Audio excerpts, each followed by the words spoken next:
Bueno, como era una guía diseñada para 3 semanas, como dice allí, pero la primera no pudimos verla, entonces obviamente la guía va a tener solamente contenido para 2 semanas. Es decir, un solo tema. ¿Por qué un solo tema? Porque acuerden ustedes como yo estoy haciendo con geometría estadística. Tema, una clase, y la siguiente, la actividad, ¿cierto? ¿Qué quiere decir? Que como hoy apenas empezamos, al final no les voy a dejar la actividad, sino que la actividad apenas se las dejaré el próximo martes, ¿listo? Entonces, hoy solamente vamos a explorar el tema, voy a explicarlo, y ya para el próximo martes ya les indicaría lo que deben hacer. ¿Listo? Entonces, el Profe, tema, en la página que tienes planes de mejoramiento, por ahora estoy hablando de la guía. Cualquier otra pregunta fuera del tema, la respondo después porque no me gusta que quede cosas externas a la clase en las grabaciones.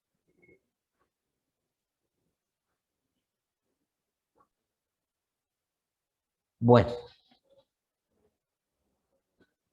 esta guía vamos a repasar lo de los cuadriláteros. Ya en el primer periodo repasamos ¿qué? ¿Cuál fue la figura geométrica que repasamos en el primer periodo?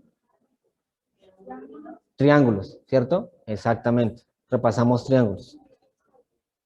Vimos, de los triángulos vimos sus características, su clasificación, ¿sí? ¿Qué más vimos? La construcción de las líneas notables, ¿recuerdan? Con compás y regla.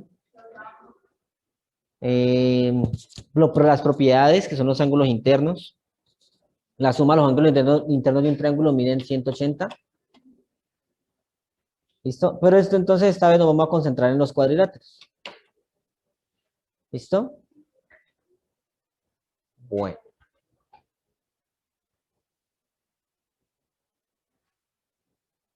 Esto me estorba. Bueno. Observa la pintura de la figura de la derecha y determina qué tienen en común y qué tienen de diferente las figuras que la componen.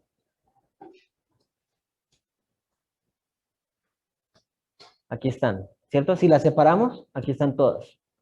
Son 4 figuras. ¿Qué tienen en común las 4 figuras? Tienen 4 lados. Correcto. Que las 4 figuras tienen 4 lados.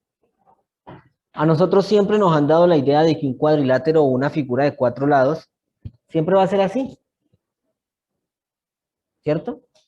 ¿Por qué? Porque es lo que encontramos generalmente en nuestro alrededor. Miren, la pared, por ejemplo, podemos distinguir claramente los 4 lados. Las ventanas, también podemos distinguir claramente los 4 lados. Pero cuando son figuras irregulares como estas 3, no nos damos cuenta que son cuadriláteros hasta que hacemos ¿qué cosa? Hasta que hacemos el conteo, ¿cierto? ¿Listo? Pero estas 3 figuras son exactamente iguales en nombre, ¿no? A este cuadrado de acá. ¿Por qué son iguales en nombre? Porque tienen 4 lados. Si contamos, por ejemplo, los lados, ya sabemos que son 4 cada uno. Los vértices, ¿qué son los vértices? Los puntos donde se unen los lados, cada uno de ellos también tiene 4. ¿Y las diagonales? ¿Se acuerdan qué son las diagonales? Las diagonales son las líneas que me unen 2 vértices no consecutivos. ¿Sí? Miren, este cuadrado tiene 2 diagonales, como lo dice acá, ¿cierto? Este otro cuadrilátero también tiene 2 diagonales. Este otro también nuevamente tiene 2. Y este último, una diagonal está externa, ¿no? Está por fuera. Quedaría así. ¿Una diagonal puede quedar por fuera? Claro. ¿Cuál es la definición de diagonal? Segmento que une 2 vértices no consecutivos. A mí no me han puesto condiciones. Si la definición me dijera una diagonal es un segmento que me une 2 vértices no consecutivos de manera interna, ahí ya cambia. Eso no contaría como diagonal, pero como la definición me dice simplemente una 2 vértices no consecutivos, no importa cómo esté el polígono, siempre y cuando se pueda hacer la línea, ¿no? Aquí tenemos una diagonal externa y una diagonal interna. Cuando la diagonal es externa, el polígono tiene un nombre, ¿no?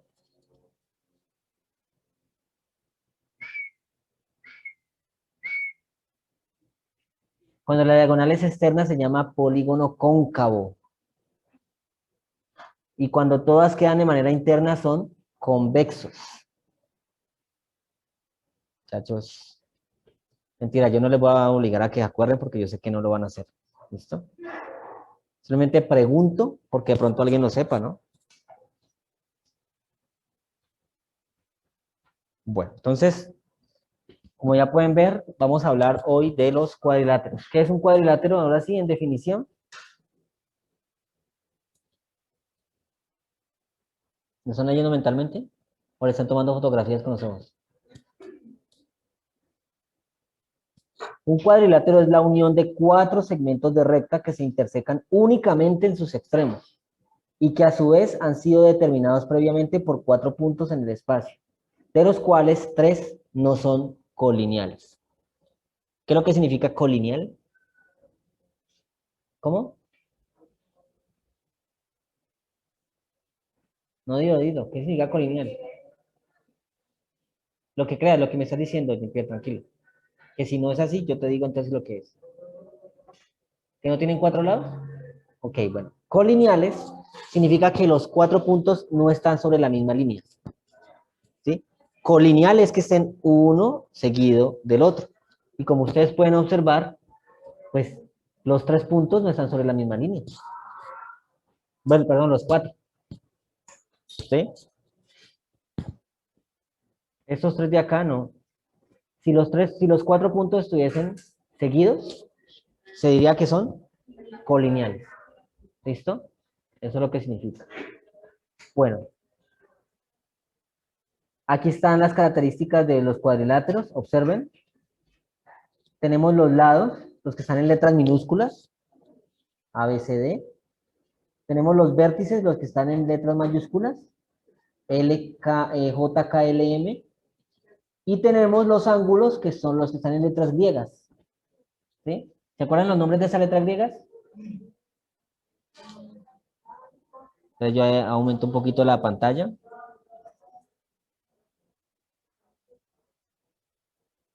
Ajá, este de acá se llama alfa, este de acá, beta, y esta sí la deben de saber.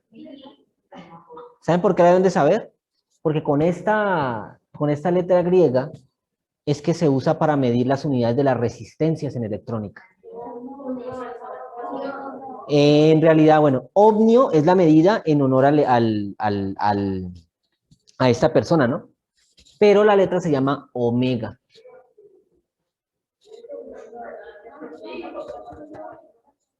Se llama omega. ¿Listo? Y esta de acá se llama mu. ¿Listo? Pero bueno, no, eso es lo de menos. Lo importante era que es que conocen las básicas. Las básicas que se usan son alfa, beta, ¿sí? Teta, en fin. Bueno, aquí en la guía encontramos también las definiciones de cada uno. Vértices cuentan con 4 y son los puntos de intersección de los lados que conforman el cuadrilátero. Los lados son los segmentos de recta que se unen consecutivamente por sus extremos. ¿Sí? Según su relación, los lados pueden ser opuestos o consecutivos. Por ejemplo, el lado A y el lado C son opuestos o consecutivos. Opuestos porque están uno enfrente del otro. Pero el lado A y el lado D son consecutivos. ¿Listo? Entonces, dependiendo de su relación, pueden ser consecutivos o opuestos. Las diagonales, los cuadriláteros poseen 2 diagonales, sea como sea el cuadrilátero, ya lo comprobaron al inicio, ¿no? Solamente pueden tener 2 diagonales. ¿Qué corresponden? Pues obviamente a los segmentos de recta cuyos extremos son 2 vértices que no son consecutivos. La misma definición que le he estado repitiendo desde el inicio. ¿Listo? Los ángulos internos. Así como en un triángulo, la suma de los ángulos internos siempre va a dar ¿cuánto? 180 en un cuadrilátero va a ser 360. No importa qué forma tenga el cuadrilátero, la suma de los ángulos internos siempre debe dar 360. Ni más ni menos. Ni 359.8, no. 360. ¿Listo? Y los ángulos exteriores son los que se dibujan por fuera. ¿Sí? Ya les dibujo uno. También son 4, pero estos son definidos por la prolongación de uno de los lados sobre un vértice y el consecutivo del mediano. Bueno, miremos. Vamos a hacer a convertir en español lo que acaba de decir allí. Por ejemplo, tomemos el lado A. Si yo prolongo el lado B. Si yo prolongo el lado A, es decir, lo hago un poco más largo, ¿aquí qué se me puede formar? Un ángulo. Y este ángulo es un ángulo externo. ¿Listo? También son 4. Está este de acá. ¿Sí? Se observan que se van formando como unas especies ¿qué? Como de hélices a los lados, como unas aletas a los lados de la figura. Así deben ir los ángulos externos.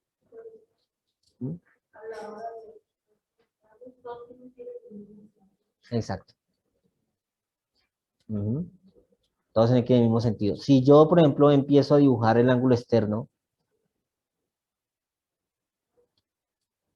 así, y prolongo es este, ¿hacia dónde me quedaría el ángulo interno? Hacia el lado de A, ¿cierto? O sea que los demás, ¿cómo serían? Así, mira, ¿sí ves? Como completando el de acá. ¿Listo? Ahí está. Bueno, ahora sí hablemos de la clasificación. Porque es que si yo, o sea, al principio, si yo le hubiera preguntado el nombre de este polígono, ¿usted qué me hubiera dicho al principio? Cuadrado, ¿cierto? Cuadrado. Pero en realidad es un cuadrilátero, ¿sí? Lo que pasa es que los cuadriláteros se clasifican. ¿Cómo se clasifican? Primero, en paralelogramos. Como su nombre lo indica, paralelo. ¿Qué significa?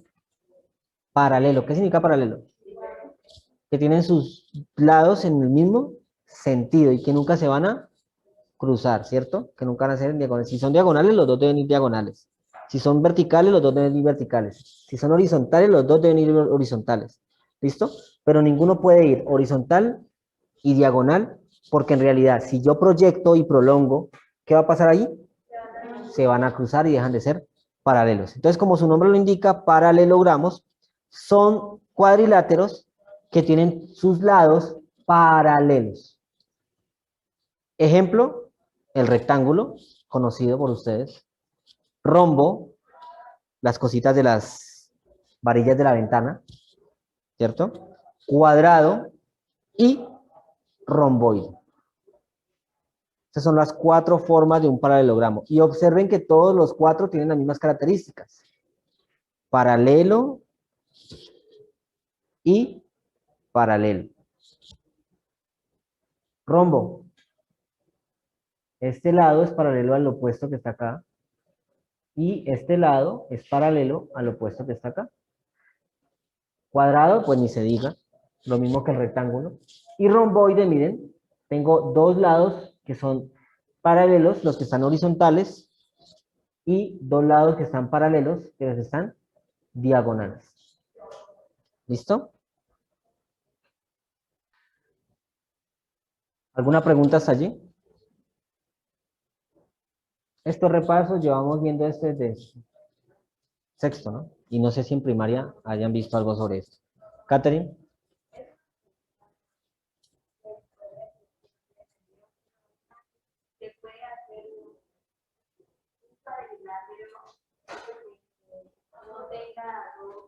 ¿Que no tenga sus lados paralelos?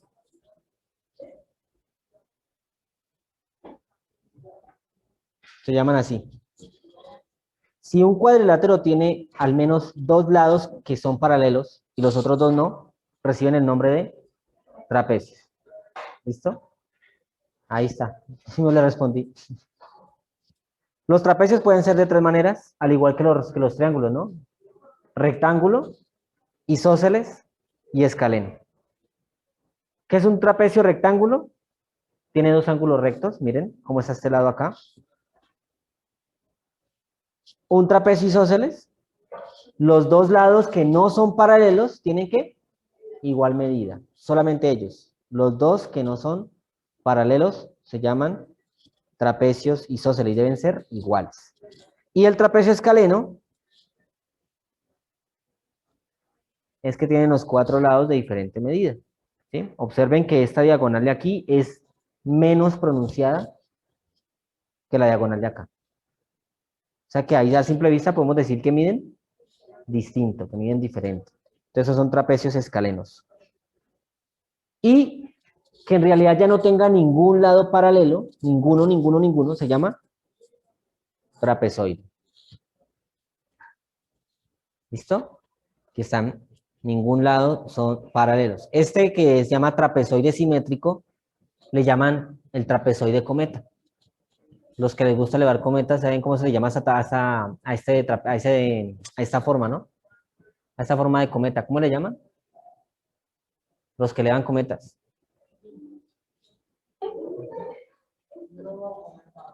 Que yo me acuerdo, eso se le llama tajada. Ah, bueno, no sé si ahora le habrán cambiado el nombre, es que como venga, ya me siento viejo, no, eso no puede ser así. A esto en mi época, cuando yo salía a elevar cometica, la más sencilla de construir era cruzar un palo larguito, un palo, hacer como una especie de cruz con un palo más largo que el otro, le colocaba el cáñamo a los lados y me quedaba esta forma. Obviamente ya le colocaba el papelillo por encima, le colocaba las cuerdas, eh, eran en forma de, eran muy diferentes a las que se colocan en las otras normales, y ahí ya podía elevar. Eso le llamaban tajada. Y no necesitaban cola. ¿Por qué? Por la punta de que tenía aquí.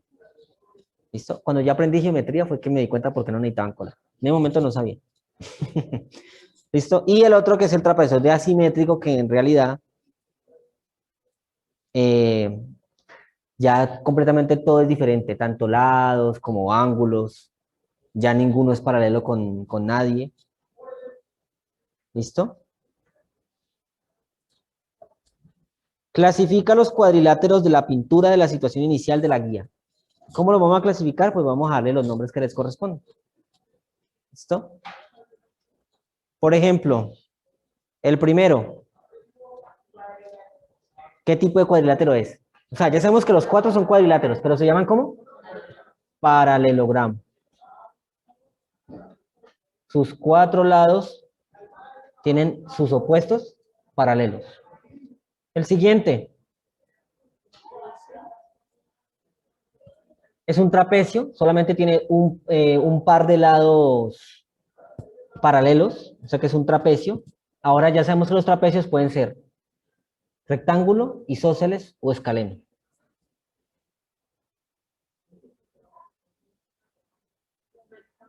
Es un rectángulo. O también un trapecio.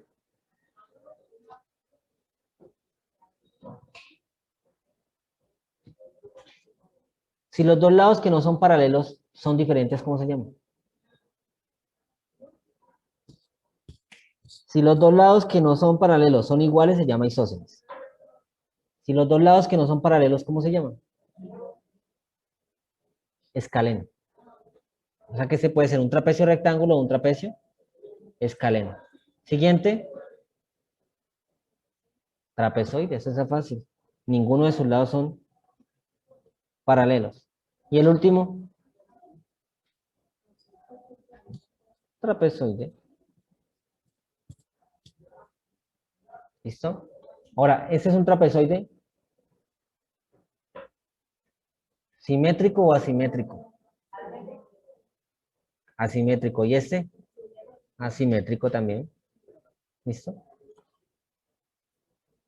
Ese es el ejemplo. Igualmente ahí ustedes saben que el ejemplo está resuelto. Miren. Ah, bueno, obviamente el paralelogramo del inicio es un paralelogramo que tiene, a su vez, también otro nombre, ¿no? Cuadrado, ¿cierto? Bueno. ¿Dudas? ¿Ninguna? Bueno, solamente espero y pregunto porque lo más probable es que si en la actividad, cuando la vaya a plantear, hay preguntas de verdadero y falso, ahí van a bloquear. Ahí quedan. ¿Listo? Porque mis preguntas de verdadero y falso, a ver si hay.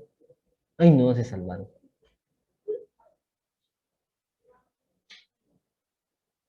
Pero mis preguntas de verdadero y falso son de confusión, ¿sí o no? Bueno,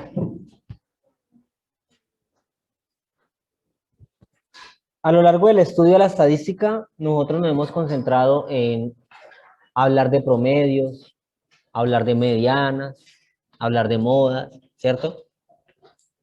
Luego, el año pasado vimos otro tipo de medidas. ¿Se acuerdan cómo eran esas otras medidas? ¿Medidas de qué? De dispersión, ¿cierto? Que eran la varianza, ¿sí? Las desviaciones, ¿sí? Este año también las vamos a ver, ¿no?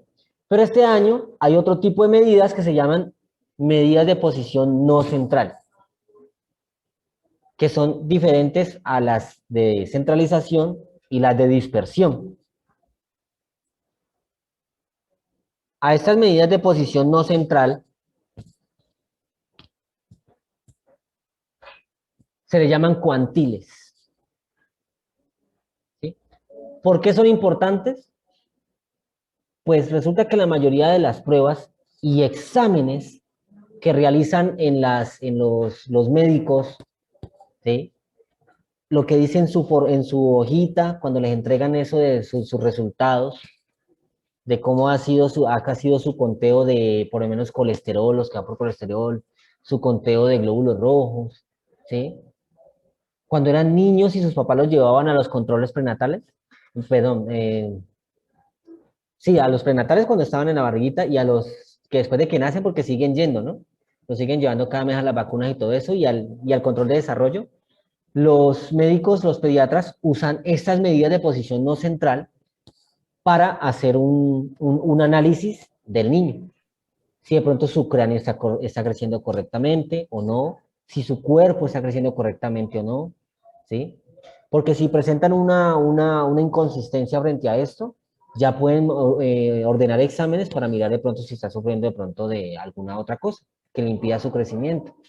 O si realmente eh, su crecimiento craneal y corporal se ajusta, no, porque ustedes han visto que hay niños de 6 meses, algunos más grandes que otros, ¿cierto?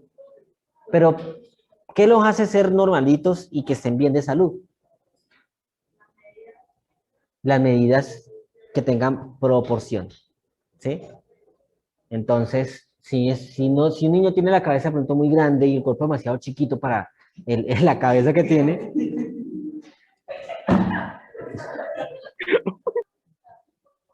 muchachos, es en serio, ¿sí? Si alguien de aquí tiene la cabeza grande, pues discúlpenme. Ya, no, venga, no, lo que quiero decir es que gracias a estas medidas de posición no central, llamadas cuantiles, es que logran identificar ese tipo de cosas y pueden mandar a hacer otro tipo de exámenes. ¿Listo?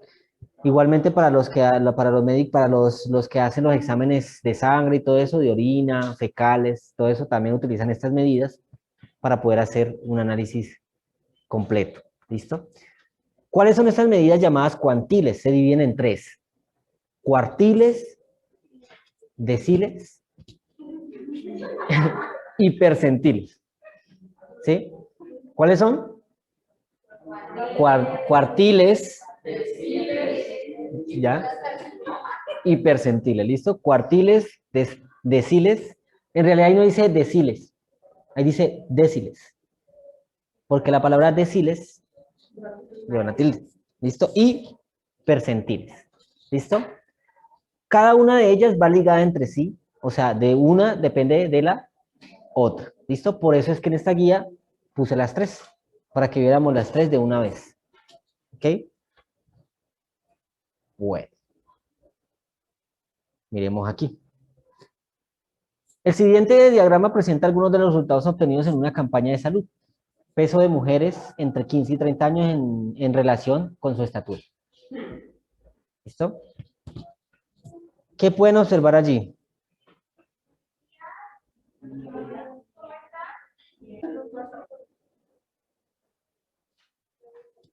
De los gráficos estadísticos que hemos estudiado y que ustedes conocen, ¿qué tiene de diferente este frente a esos otros gráficos?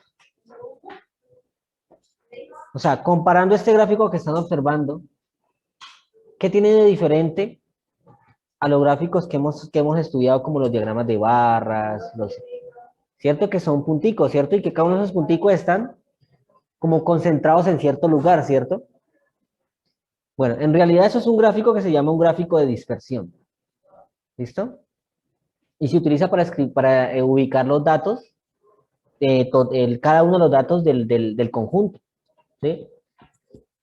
Si uno calcula la media, o la mediana o la moda, el punto que indique la mediana o el promedio o la moda debe estar ubicado justo en el centro de este grupito. Por eso se llaman medidas de centralización o medidas de posición central. ¿Listo?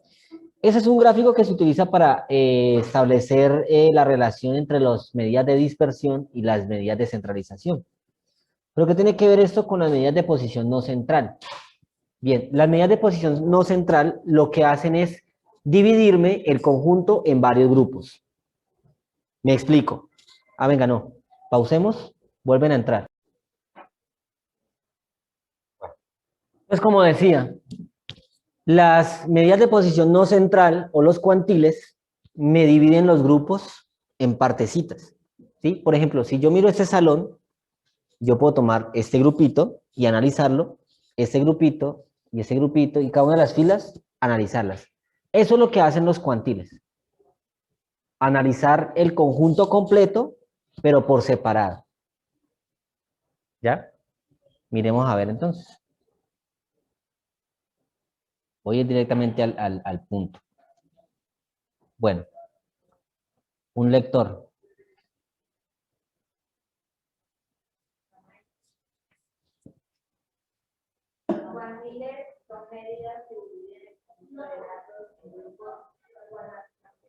Exacto. Los cuantiles son medidas que dividen el conjunto de datos en grupos con la misma frecuencia. ¿Qué quiere decir? Aquí tengo 4 estudiantes, ¿cierto? En esta fila. En esta segunda fila también tengo 4. En esta, 4. Hasta ahí tienen la misma frecuencia. Pero aquí tengo 2. Y allá tengo 5. Paso 1 y me quedan 3 y 4. Esa quedaría con la misma frecuencia, pero esta no. Entonces, ¿qué debo hacer? Tomar uno de ustedes y partirlo en pedacitos para poder que me queden las frecuencias iguales. ¿Sí? Bueno, afortunadamente usted eso no lo puede hacer, solamente puede hacer con los números. ¿Ya? Pero en eso es lo que hacen los cuantiles. Dividir el grupo en conjunticos más pequeños, pero de igual frecuencia. Por ejemplo, los percentiles dividen el conjunto en 1%, 2%, 3%, 4%, 5%, y así sucesivamente hasta llegar al 99%. ¿Listo? Por ejemplo, a ver, se los pongo así. ¿Ustedes son cuántos aquí? 1, 2, 3, 4, 8, 12, 14, 19. Ustedes son 19. Cada uno de ustedes son el 19 que representan ¿qué? El 100%, ¿cierto? ¿Cuánto sería el 1%? No. Sería 1 si ustedes fueran 100. Pero ustedes son 19. ¿Cuál sería el 1% de ustedes? No. ¿Cómo calculo el 1% de 19?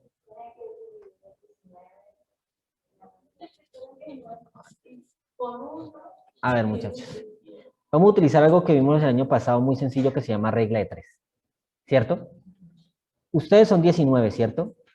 Y el 19 representa el 100% de los datos, ¿verdad? Ahí, bueno, no estoy contando a los que están virtuales, pero bueno, no importa. Quedémonos aquí. 19 y 100%, ¿cierto? La pregunta es, ¿cuántos de ustedes representa el ¿qué? El 1%, ¿cierto? La regla de atrás, ¿qué me dice? Multipliquen X. 19 por 1 dividido 100. ¿Cuánto da 19 por 1 dividido 100? 19 por 1 da 19. Dividido por 100. 0,19. ¿Cierto? El 1% de ustedes es el 0,19. Ahora sí me toca partirlos en pedacitos, ¿sí ven? Pero bueno, supongamos que es el número, ¿sí me entienden? Entonces, el 1% del conjunto de los datos es el 0,19. Entonces, cada 0,19 representa ¿qué? ¿Cómo es que se llama esa medida? Cada 0,19 es un percentil. ¿Listo? Los deciles, bueno, los deciles, me dividen los grupos, pero ¿en cuánto? De 10 en 10. Miren, 10, 20, 30, 40, 50, hasta llegar al 90, ¿sí? ¿Por qué hasta el 90 y no al 100? Porque obviamente el 90 representa desde el 91 hasta el 100, ¿listo? Sino que se le llaman así a los grupos, en porcentajes. Y los cuartiles me dividen el grupo ¿en cuánto? En 25%. O sea, 25, 50, 75 y 100. Por eso llaman cuartiles. ¿Porque cuántos grupos se me forman? 4. Los deciles se llaman deciles porque me forman ¿cuántos grupos?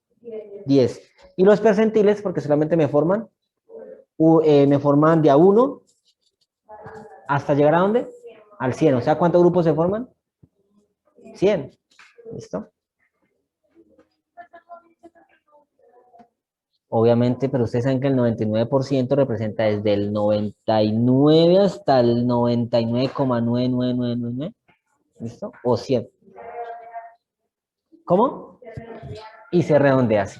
Exactamente. ¿Listo? Analicemos los percentiles, miren.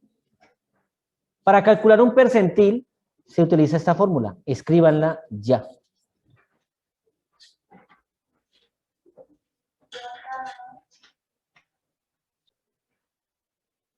Bueno, entonces miremos los pasos para calcular un percentil. Primero, se ordenan los datos en forma ascendente. ¿Qué significa en forma ascendente? De menor a mayor. O sea que si yo les entrego 200 datos me tienen que ordenar de menor a mayor.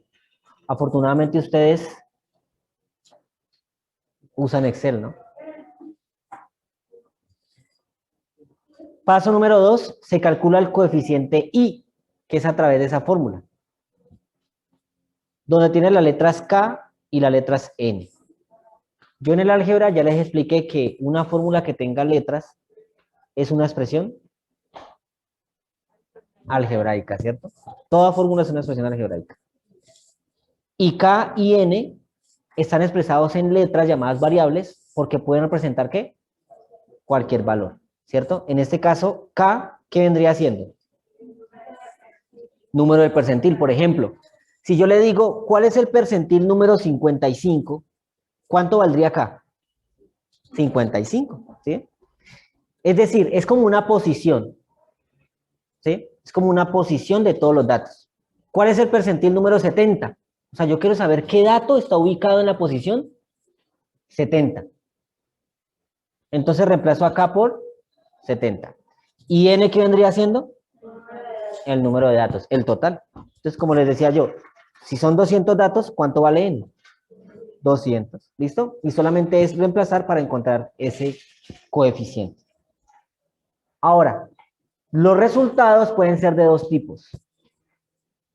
Un número entero o un número decimal. Si el valor de I nos da un número entero, ¿qué dice que debo hacer?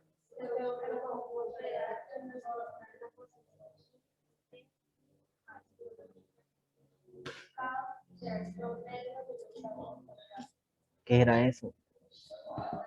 ¿Se entendió? Bueno, por ahora leamos y después lo hacemos al español. Y si es decimal,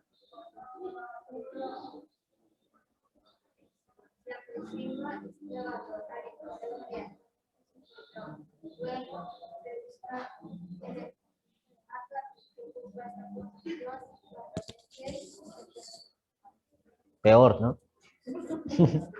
Bueno, tranquilos.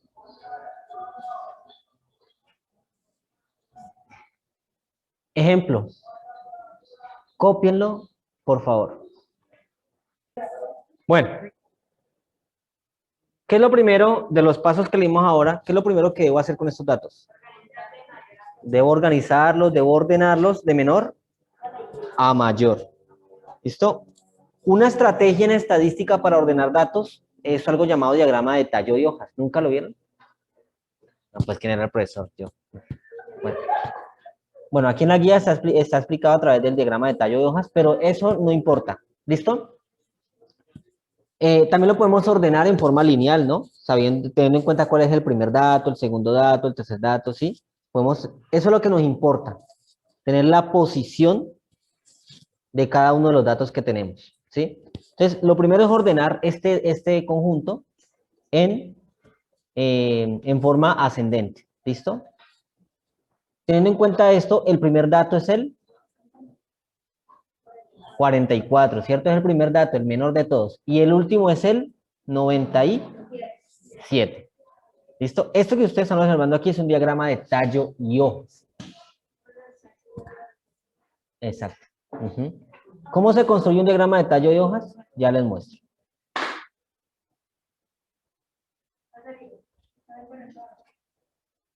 Supongamos que tengo los siguientes datos. 17, 15, 25, 32, 33, 27 y 10. Primero, todos los datos que ustedes están viendo tienen dos cifras, ¿cierto? Tienen dos dígitos.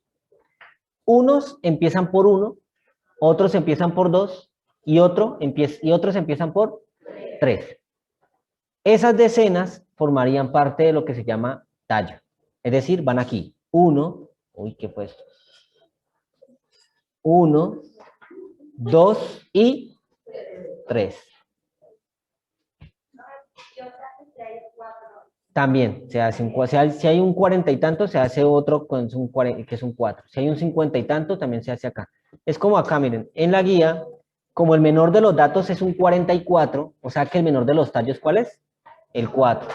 Y como el mayor de los datos es un 97, el mayor de los tallos es 9.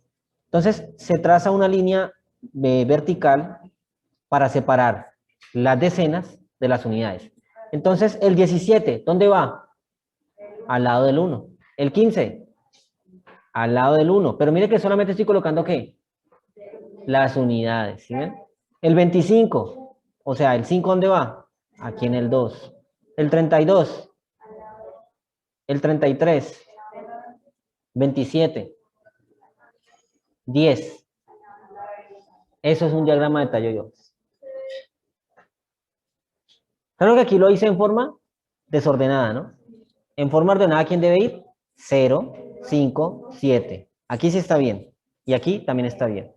Lo único desordenado que tengo fue lo de acá. ¿Listo? Si hay números de 3 cifras... bueno, si hay números de una sola cifra, ¿cuál es el número que acompaña a esa cifra a la izquierda? El 0. Entonces, ¿cuál sería el tallo allí? 0. ¿Listo? Y si hay un número de 3 cifras, lo mismo, pero ¿cuál sería el tallo? Por ejemplo, el 142, ¿cuál sería el tallo? El 14, muy bien, exacto. Porque las hojas vienen siendo solamente, ¿qué? Las unidades, ¿listo? Eso es un diagrama de tallo y hojas.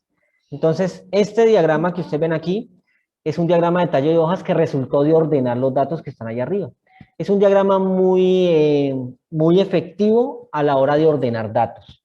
Y como aquí necesitamos datos ordenados, entonces nos sirve muchísimo. ¿Ya? También repito, lo pueden hacer ustedes en la forma habitual, ordenándolo en forma lineal, ¿sí? Y llegan hasta aquí y continúan acá. Entonces, que ustedes sepan la posición. Segundo paso.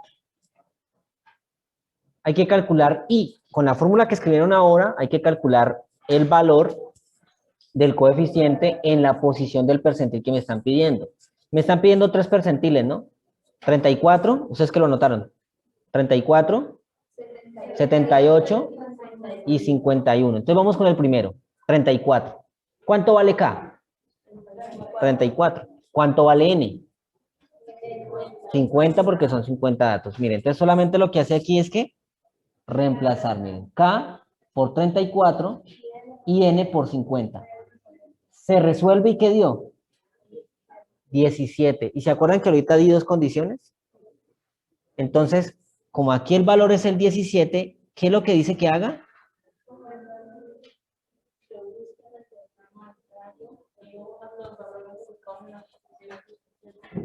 Exacto, mire. Entonces, lo que me va a dar I, el resultado que me va a dar I no es porque sí ni porque toque así.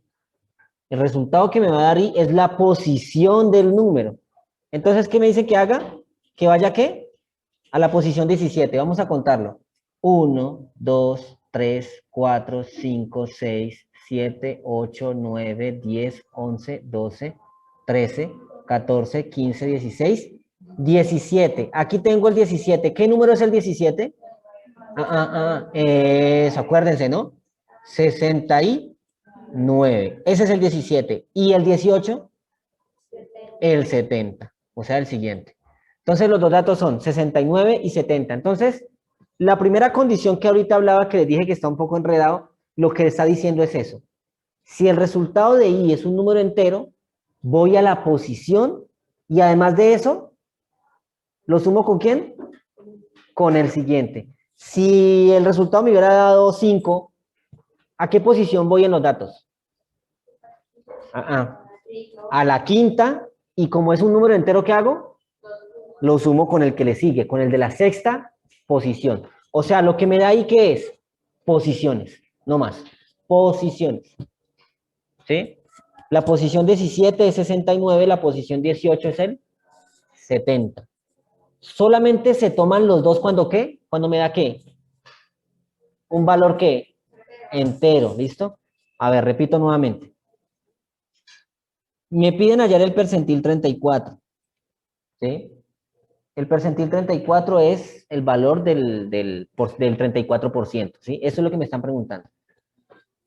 Reemplazo K por 34, reemplazo N por el total de los datos que es 50, resuelvo eso, manual o en calculadora, no importa, le va a dar exactamente 17. 17 es un valor entero. ¿Qué significa 17? La posición. ¿Listo? La posición. ¿Sí? Como yo ya tengo todos mis daticos ordenados, yo ya sé quién es el primero, quién es el segundo, quién es el tercero, ¿cierto? Entonces, voy y busco el dato que es el de la posición 17. ¿Sí? Por ejemplo, si estuviéramos hablando aquí, ¿quién sería mi dato número 8? Empezando desde aquí. 1, 2, 3, 4. Sigue con Dana. 5, 6, 7, 8. ¿Quién sería? Ya Daisy. A eso es lo que me refiero con que aquí 17, ¿listo? Es simplemente posiciones. Posición. ¿Qué es lo que enreda? Como me da un valor entero, la condición me dice que tome el de la posición 17 y lo sume ¿con quién? Con el de la posición 18, o sea, el que le sigue. Eso solamente se hace cuando el resultado de I me da ¿qué? ¿Qué tipo de número? Un entero. ¿Listo? Entonces vimos aquí que el de la posición 17 es 69 y el de la posición 18 es el 70. Sumo 69 más 70 y lo divido entre 2. ¿Por qué lo divido entre 2? Porque los estoy ¿qué? Promediando. ¿Listo? Como son dos datos, pero lo divido entre 2. 69 más 70 y entre 2 me da 69,5. ¿Listo? ¿Qué significa ese 69,5? ¿Qué es lo que muchos de pronto se estarán preguntando? ¿Para qué me sirve esto, cierto? Miremos a ver aquí al final.